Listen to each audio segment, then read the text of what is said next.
Les concessionnaires et les constructeurs vous ont déjà trompé à plusieurs reprises. C'est exactement pour cela que la plupart des voitures n'atteignent même pas 260 000 km. Qu'est-ce dans cette vidéo? Nous allons vous dévoiler de 17 conseils honnêtes qui permettront à votre voiture d'atteindre les 800 000 km. Erreur numéro 17. Ignorez les fuites de liquide de refroidissement. Si vous devez rajouter du liquide de refroidissement chaque semaine, ce n'est plus de l'entretien, c'est simplement retarder l'inévitable. Le liquide de refroidissement ne s'évapore pas tout seul. Si le niveau baisse, c'est qu'il y a une fuite. Cela peut venir d'une fissure dans le radiateur, d'une durite usée ou d'une pompe à eau en fin de vie.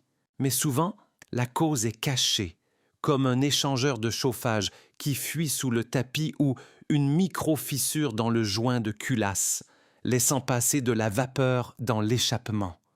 Ces fuites ne sont pas toujours visibles. C'est pourquoi le système doit être testé sous pression, moteur froid, pompe à main et contrôle de la chute de pression. C'est le seul moyen fiable de détecter un problème avant qu'il ne détruise le moteur. Ignorer les signes mène au surgonflage, à la déformation du bloc moteur et à une réparation coûteuse. Erreur numéro 16. Surcharger la voiture avec du bazar inutile. Un SUV n'est pas un camion. Chaque 40 kg de charge superflue ajoute, en cas de freinage d'urgence, une force équivalente à 400 kg. Les ateliers reçoivent régulièrement des véhicules avec des ressorts affaissés, des amortisseurs crevés et des bras de suspension déformés. Tout cela à cause d'une surcharge permanente. L'un des conducteurs transportait plus de 300 kg d'outils dans son crossover. Résultat après 2 mois. Suspension détruite, usure inégale des pneus, géométrie faussée et facture salée. La masse maximale autorisée est indiquée sur le montant de la porte conducteur. Il faut soustraire le poids à vide pour connaître la charge utile. Et cette limite inclut déjà les passagers. 4 adultes et des bagages suffisent souvent à saturer le seuil. Une surcharge altère la tenue de route, détruit la suspension et accélère l'usure des pneus. Les objets inutiles dans le coffre, ce n'est pas juste du poids. C'est un danger mécanique permanent. Erreur numéro 15. Rajouter du carburant après le premier clic de la pompe. Beaucoup veulent faire le plein au maximum, après l'arrêt automatique du pistolet, pensant économiser. En réalité, c'est une voie directe vers une panne coûteuse. L'essence ne va pas dans le réservoir, mais dans le système de récupération des vapeurs, qui est conçu uniquement pour les gaz, pas pour les liquides. Le trop-plein inonde le filtre à charbon actif, endommage les valves, fausse les capteurs et bouche les conduits de ventilation. La réparation du système EVAP peut coûter une fortune, et tout ça à cause d'un seul coup de gâchette de trop. Le réservoir a besoin d'un espace vide pour que la ventilation fonctionne correctement. Pour protéger l'ensemble du système d'alimentation, il suffit d'un geste simple, s'arrêter dès le premier clic. Une règle de base qui évite bien des tracas mécaniques. Erreur numéro 14. Négliger l'entretien de la boîte de vitesse. L'une des erreurs les plus coûteuses est d'attendre que la boîte commence à patiner. À ce stade, les dommages internes sont déjà irréversibles. Contrairement à l'huile moteur, le fluide de transmission ne se rajoute pas. Il circule dans un circuit fermé et perd progressivement ses propriétés. Même s'il semble clair et sans odeur de brûlé, il contient déjà de la poussière d'embrayage, des copeaux métalliques et des résidus qui endommagent les composants internes. Pour prolonger la durée de vie de la boîte, il faut effectuer un remplacement partiel de l'huile tous les 60 000 km ou tous les 6 ans. Sur les hybrides, l'intervalle peut atteindre 90 000, mais il vaut mieux ne pas prendre de risques.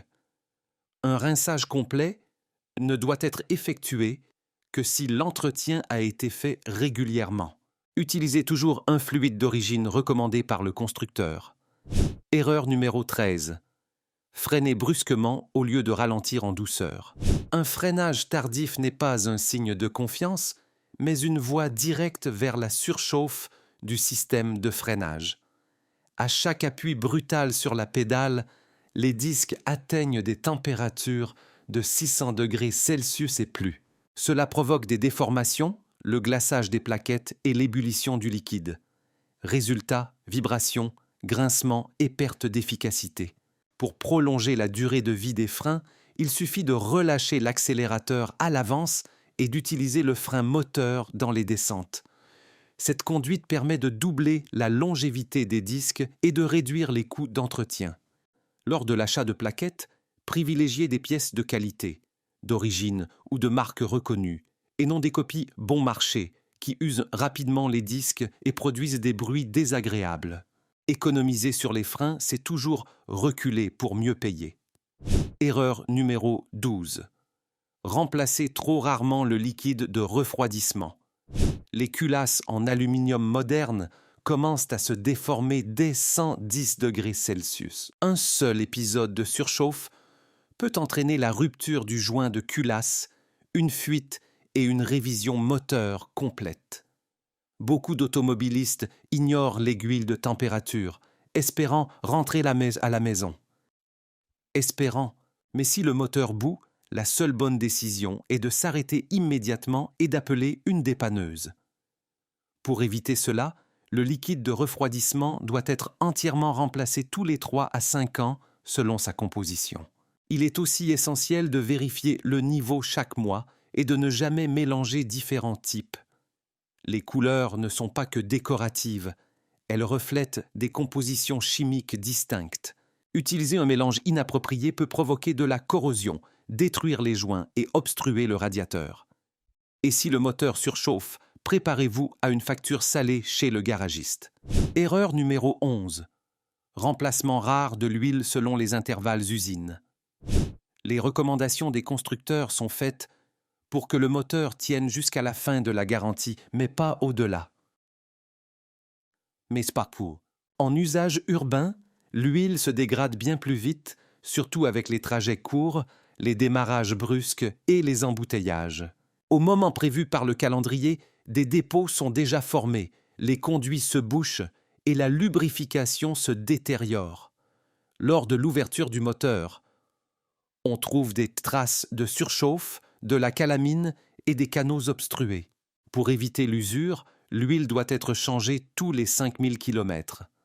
Oui, cela coûte plus cher, mais cela prolonge la durée de vie du moteur et réduit le risque de réparation majeure.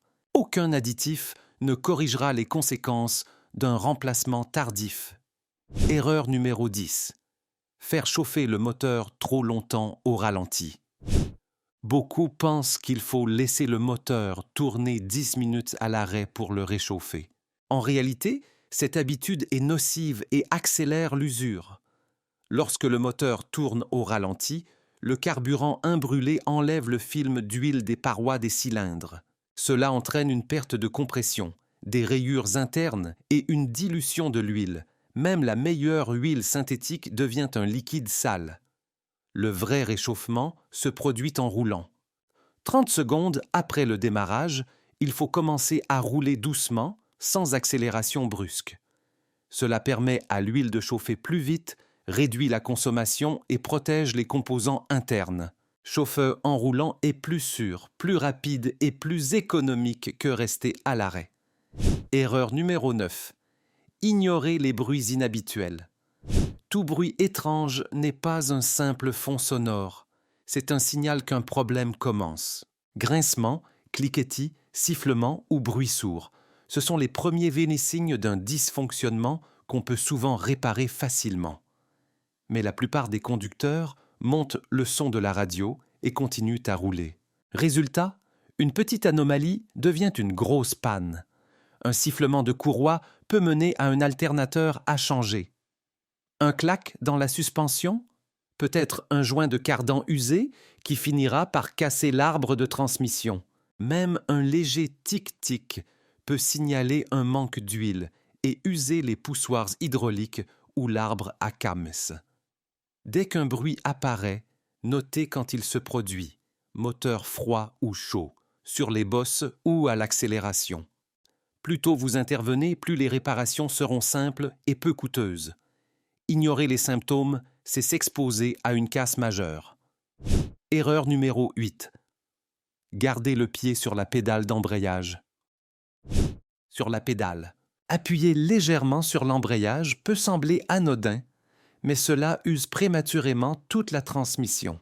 Même une faible pression maintient le disque d'embrayage à moitié engagé, ce qui provoque un échauffement, une usure du revêtement de friction et une surchauffe du volant moteur.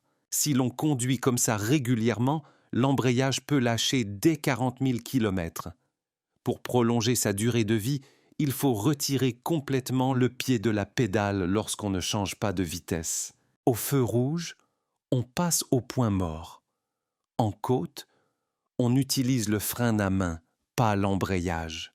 Ce simple changement d'habitude peut doubler ou tripler la longévité de l'embrayage et éviter une réparation coûteuse. L'embrayage n'est pas conçu pour supporter une pression constante. Chaque contact inutile est un pas de plus vers une panne. Erreur numéro 7. Rouler en permanence avec un réservoir presque vide. Essayer de tenir jusqu'à la station-service avec le fond du réservoir n'est pas une économie, mais un aller simple vers la panne du système d'alimentation. La pompe à carburant est refroidie et lubrifiée par l'essence elle-même. Quand le niveau passe sous un quart, le carburant ne recouvre plus la pompe, qui commence à aspirer de l'air chaud. Cela entraîne une surchauffe, l'assèchement des joints et une usure interne accélérée. Il arrive que la pompe tombe en panne avant même 100 000 km, et son remplacement coûte cher. De plus, les impuretés se déposent naturellement au fond du réservoir. À bas niveau, elles sont aspirées activement vers le filtre et les injecteurs, ce qui provoque des à-coups, une perte de puissance et l'encrassement du système. La solution est simple, maintenir au moins un quart du réservoir plein. Ce n'est pas une question de confort, mais de survie mécanique. Erreur numéro 6. Utiliser des bougies d'allumage bon marché et ignorer leur durée de vie. Des bougies usées entraînent des ratés d'allumage, une surconsommation de carburant, la surchauffe des bobines et, dans les cas graves, la fonte des pistons. Les moteurs à injection directe sont particulièrement vulnérables. Les dépôts apparaissent plus vite et les ratés peuvent être fatals. Même les bougies en iridium, annoncées pour 100 000 km, doivent être vérifiées dès 60 000 en conditions réelles. Tout dépend du carburant, des embouteillages, du style de conduite et de l'état général du moteur. Retarder le remplacement, c'est s'exposer à des vibrations, des démarrages difficiles et à l'endommagement du catalyseur. La règle est simple. N'utilisez que des bougies de qualité et respectez les intervalles de remplacement. Un jeu de bougies coûte bien moins cher et qu'une bobine d'allumage, sans parler de la culasse. C'est un petit entretien qui protège contre de très grosses factures. Erreur numéro 5. Ignorer l'usure des silent block moteurs. Des supports moteurs fissurés ne font pas de bruit. Ils abîment la voiture discrètement. Quand ils sont usés, le moteur commence à transmettre des vibrations directement à la carrosserie. Au ralenti, le volant tremble, le passage en vitesse s'accompagne d'un à-coup et une secousse se fait sentir lors des accélérations. Ces signes peuvent sembler mineurs, mais en réalité, ils annoncent des dommages aux fixations, des contraintes sur les demi-arbres et la déformation des supports. Pour tester les supports, gardez le pied sur le frein, passez en mode drive et montez doucement à 2000 tours par minute. Si le moteur bouge de plus de 2 ou 3 cm, les silent blocks sont hors service. Les remplacer à temps permet d'éviter des réparations coûteuses. Choisissez des pièces d'origine ou des versions renforcées de qualité. Ce petit composant peut sembler anodin, mais sa défaillance entraîne une réaction en chaîne de problèmes bien plus grave. Erreur numéro 4. Négligez le lavage du soubassement. Laver la carrosserie pour qu'elle brille, c'est esthétique. Mais laver le dessous, c'est de la prévention contre la corrosion. Le sel, la boue, les produits chimiques et l'humidité s'accumulent sur les parties cachées de la structure et accélèrent la rouille, même sur une voiture neuve. Après un seul hiver sur des routes traitées, la corrosion peut déjà commencer et ne fera que progresser. Il n'est pas rare que des véhicules paraissant impeccables de l'extérieur soient en atelier, recouverts en dessous de poussière de rouille, de longerons perforés, de conduites de freins rongées et de réservoirs de carburant suintants. Le point commun, leur propriétaire n'a jamais lavé le soubassement. Pour éviter cela, un lavage haute pression du dessous une fois par mois en hiver suffit. Et dans les régions humides ou enneigées en continu, même plus souvent. Ce n'est pas une question de propreté, c'est une mesure essentielle pour préserver le châssis, les freins et toute la visserie. Erreur numéro 3. Accepter sans discuter les réparations urgentes proposées par le garage. Beaucoup d'automobilistes se rendent pour un simple entretien. Mais repartent avec une facture à rallonge.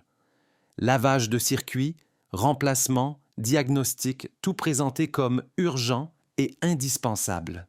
En réalité, la plupart de ces services sont proposés non pas en fonction de l'état réel du véhicule, mais pour atteindre les objectifs commerciaux du mois. Les conseillers sont formés à vendre le nettoyage des injecteurs, le remplacement du liquide de frein ou le décapage du boîtier papillon, même sur des véhicules récents. Ce n'est pas de la prévention, c'est du chiffre d'affaires. Pour éviter les surcoûts, exigez des preuves, qu'on vous montre la pièce usée, une photo du défaut ou les relevés d'un appareil de diagnostic. Mieux encore, demandez un second avis dans un garage indépendant ou à un mécanicien mobile. Faire confiance les yeux fermés à un concessionnaire, c'est souvent synonyme de dépenses inutiles, sans aucun bénéfice réel pour votre voiture. Erreur numéro 2. Ignorez l'oxydation d'écosse de la batterie. La poudre blanche autour des bornes n'est pas de la poussière, c'est de la corrosion. Et elle peut suffire à empêcher le démarrage du moteur, surcharger l'alternateur et perturber toute l'alimentation électrique du véhicule. Même des voitures récentes peuvent en souffrir. Ce démarrage capricieux est souvent causé par un simple faux contact, pas par un démarreur défectueux. J'ai vu des cas où l'on voulait remplacer le démarreur, alors qu'un nettoyage de 10 minutes réglait tout. Il est conseillé de vérifier les cosses tous les 4 mois. Dès qu'un dépôt apparaît, nettoyez-le avec un mélange d'eau et de bicarbonate de soude ou utilisez un spray dédié. Ensuite, appliquez une graisse diélectrique ou un produit anticorrosion. Cela empêchera le retour de l'oxydation. Avant de débrancher la batterie, assurez-vous que le véhicule ne nécessite pas une alimentation constante pour certains réglages. Certains modèles peuvent perdre les paramètres multimédia, l'alarme ou les configurations du boîtier électronique en cas de coupure brutale. Erreur numéro 1. Ne pas utiliser le frein de stationnement en se garant. Compter uniquement sur le mode parking est une erreur critique. À l'intérieur de la boîte automatique, c'est un petit verrou métallique, appelé cliquet de stationnement, qui bloque l'arbre de transmission. Si vous laissez la voiture sur une pente sans activer le frein à main, tout le poids du véhicule repose sur cette minuscule pièce. Un seul choc ou relâchement de tension et le cliquet peut se briser. Résultat, la voiture peut reculer subitement et la transmission être endommagée. Pour éviter ça, une règle simple. D'abord le frein de stationnement, puis le passage en position P. Toujours. En montée, en descente ou même sur sol plat. Ce geste élémentaire protège la boîte de vitesse, évite les mouvements involontaires du véhicule et vous épargne des réparations coûteuses. Le frein à main ne sert pas qu'à faire des drifts. Il est là pour sécuriser l'arrêt,